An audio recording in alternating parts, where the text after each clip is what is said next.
Good afternoon, everybody. I mean, this is pretty cool. It's not every day I get to leave my school and come sit with a bunch of senators and governors and have lunch. I mean, I'm excited to be here. So, my name is Zach Waters, and I'm a senior at Hilton Island High School. And today I've been given the great honor, and it is my privilege, to introduce a man who I respect and a politician who I admire, and Senator Tim Scott. Whether I'm leading huddles for the Fellowship of Christian Athletes, spreading a message of love and unity to my peers, or running around as the president of the Young Republican Club, I can thank Senator Scott for the example that he sets and the man that he is. Mr. Scott is a man that I aspire and strive to be like. My dream is to one day serve my country as a public servant and stand for what I believe in the defiance of darkness. Senator Scott serves as an excellent example of a man that does just that. It gives me hope when I realize that our great leaders can rise from cotton to Congress in just one family's lifespan, that they can still embody the American dream, and that their journeys can start in the same low country as me while they venture on their ways to the highest ranks in American society. But as Senator Scott walks the hallowed halls of Washington, every meeting, every vote, comes back to him just trying to help a kid like me who lives 570 miles away in his home state. A kid who believes that we can still turn this country around. A kid who believes that he can change the world. There are so many successes in our country that point back to Senator Scott. Look no further than the leap back and the learning opportunities it gives to kids across the nation. Even just the priority he puts on education and the magic that it can bring to a student who is willing to understand and take a hold of its power. Along with his ideas of opportunity zones and investment in low-income communities nationwide to provide opportunity and better lives for the less fortunate, including a zone here on Hilton Head just a couple minutes away from my house. Mr. Scott, you work to save our nation from a power-hungry people who seek to destroy it. You stand on your faith, refusing to compromise your morals, and are not afraid to speak the truth. Men and women like you are necessities in the fight for our world. You once said, I'm an ordinary guy serving an extraordinary God, and that makes the difference. Those are words to live by, folks. I believe it is when we learn to perceive life in this manner that the Lord can use us to not just touch the world, but to save it. So without further ado, ladies and gentlemen, please help me welcome to the stage your U.S. Senator, Tim Scott. Thank you very much.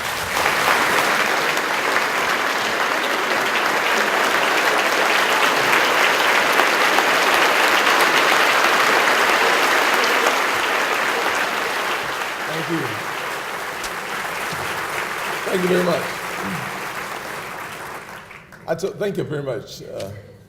Colonel, thank you for your color guards who participated in the program and for all the work that the military does on behalf of citizens like me, that we get to sleep peacefully at night because men like you and other folks around this country have dedicated their lives to making sure that peace is not even a thought for most Americans. God bless you for certain.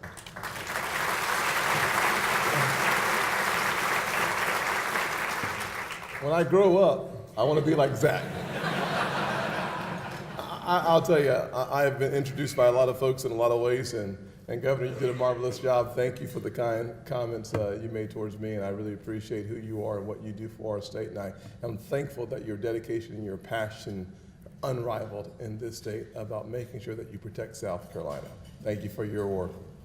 But Zach, that was awesome. Thank you, Senator. Awesome. Now,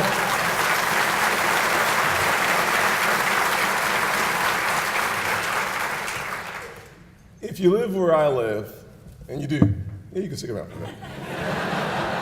Zach's like, dude, can I leave now? Like, nah, not yet. You just did too good of a job. In places where I live, whether it's in Charleston or if I have the good chance of traveling around the country or coming home to Beaufort County, the one thing that I am absolutely moved by are the tremendous people who live in South Carolina.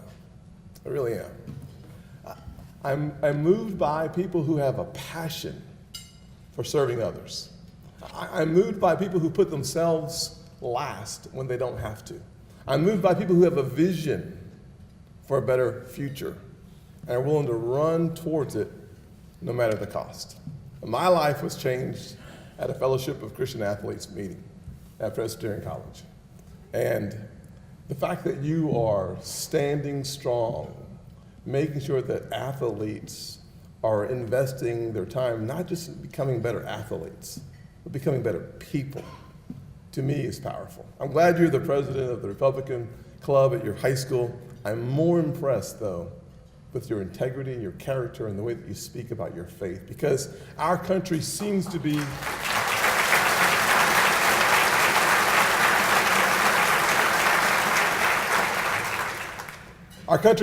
very divided right now in so many ways, whether it's black and white, whether it's Republican and Democrats, whether it's 10 packages of bombs going to people who oppose one philosophical position, whether it's being shot like Gabby Giffords or being targeted and shot like Steve Scalise. Our nation is wrestling with some very important issues. And what impressed me about you, Zach, wasn't simply the kind of things you said about me, but with watching your demeanor on stage, watching the passion that you spoke with, watching the confidence and the competence that you wove together to make a presentation. We need more people who believe, whether they're Democrats or Republicans, believe in the future of our country. And that's what you reminded me of. Thank you. Thank you.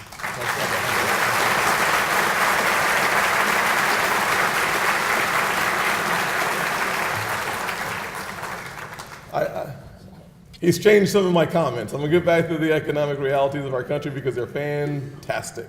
But he has changed some of my comments. I spoke this morning with a good friend of mine, Cory Booker. And I know that it's not necessarily cool these days to talk about having friends on the other side of the aisle.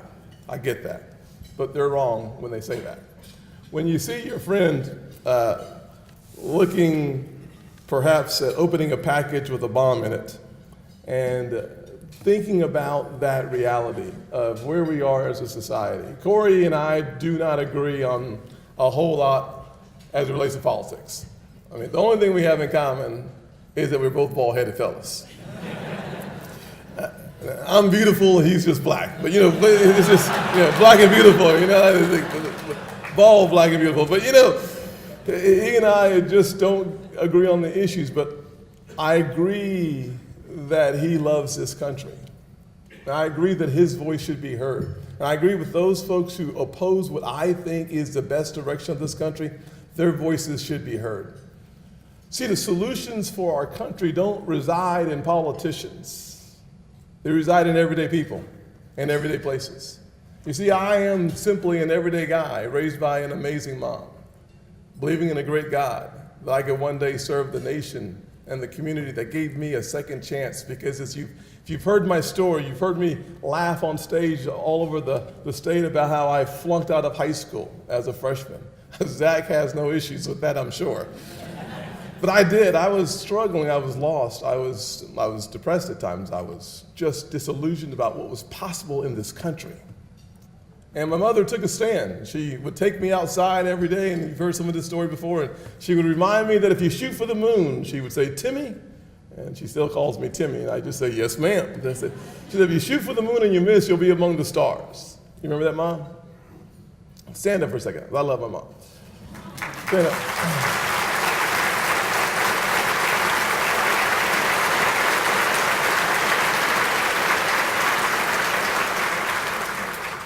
Remain standing for just a minute here. Because that's what she said the first 3 9-week report cards. You just shoot for the moon and you miss, you'll be among the stars. And then when I flunked my freshman year, father wasn't there. She was working 16 hours a day trying to keep us off welfare. And I haven't had a chance to tell the story like this with you in the room, so I'm going to tell it now. Well, one day, I failed world geography. I think I'm the first United States senator to fail civics, the study of politics. Now, 5 years into the Senate, I can tell you I am not the only senator failing civics. Lord have mercy. But I also failed Spanish and English, right? So Spanish and English, when you fail Spanish and English, no one calls you Zach. Miss Littlejohn, no one calls you bilingual. They all call you biignorant, because you can't speak in any language. Well, my mom took me outside and she said, you know that story I told you about the moon and the stars? I said, yes, ma'am. She says, let me teach you about a tree. I'm like, a tree? Huh. She said, go over there and pull on a branch. And she introduced me to this concept called a switch. And now I call that switch a Southern apparatus of encouragement. You can sit down, Mama. Thank you very much. You see, every now and then we have to be reminded that there are consequences to our actions. Sometimes the consequences are very positive. Sometimes they can be very negative. But as Americans, as South Carolinians, we should look into the future with a sense of optimism, with an energy, because we won the lottery. We won the lottery of American citizenship. Most of us in this room, a few of you guys I've spoken to are working towards their citizenship, but the rest of us were born here. We were blessed to be here. And we have been encouraged by a creator, from my perspective, to invest all that we have in such a way that we make it easier for others to live their full potential. And I will tell you that the last few years in Congress and in the United States Senate, I've seen the manifestation of more of our potential economically. You see, we sit today at a 3.7% unemployment rate as a nation, lowest in 50 years. Now, if you're really smart, you live in Beaufort County, where the unemployment rate hovers or falls below 3%.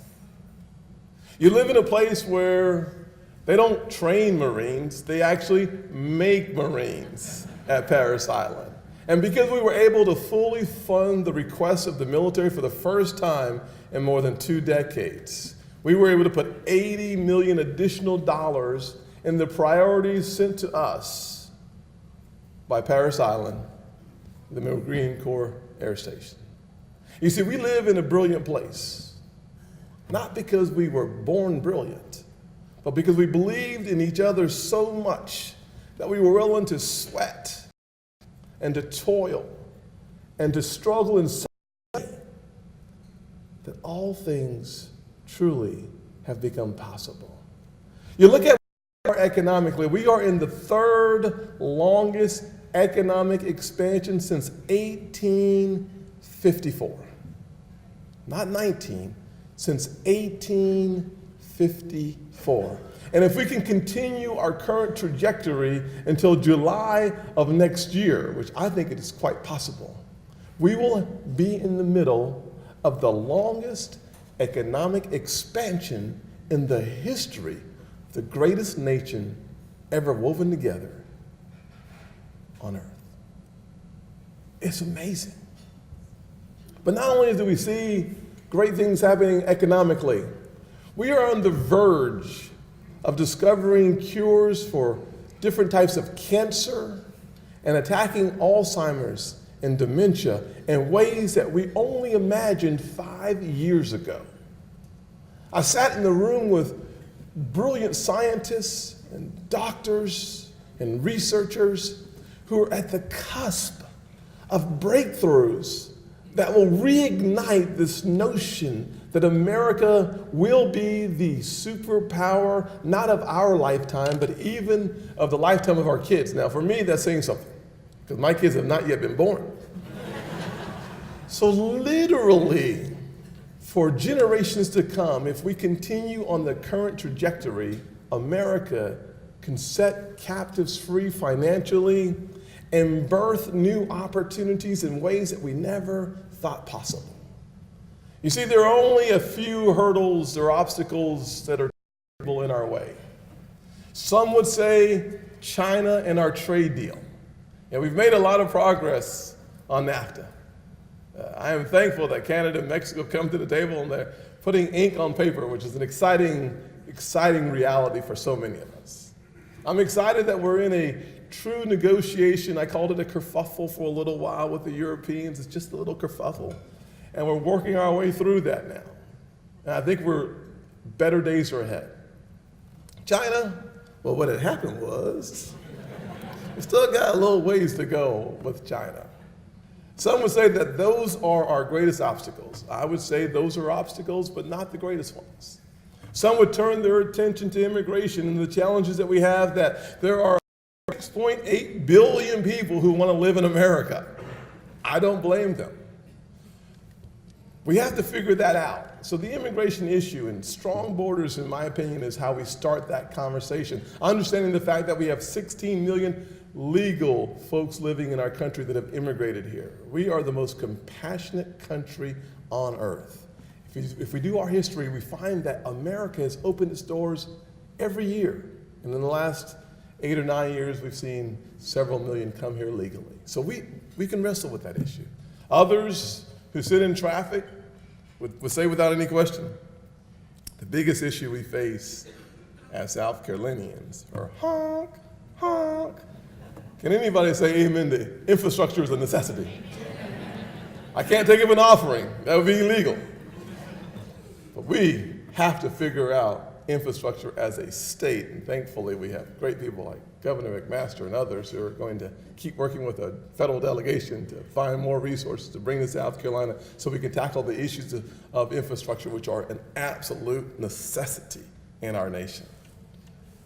Some would suggest that continuing the current economic trajectory, 4.2% the second quarter.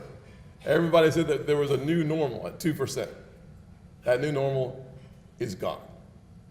3.5% was reported today for the third quarter. We are literally ripping the cover off the ball right now. And I think it's going to continue and continue. Not forever, but we've done some things that will allow for it to happen. The biggest thing that government has done so far is taken a step back to get out of the way of real job creators in real places, including South Carolina. Small businesses, 45-year high in optimism. It just keeps on coming. So what is then, if it's not immigration, if it's not infrastructure, if it's not trade, if it's not China or Russia, what is the greatest threat to American progress and prosperity? It's us. It's us.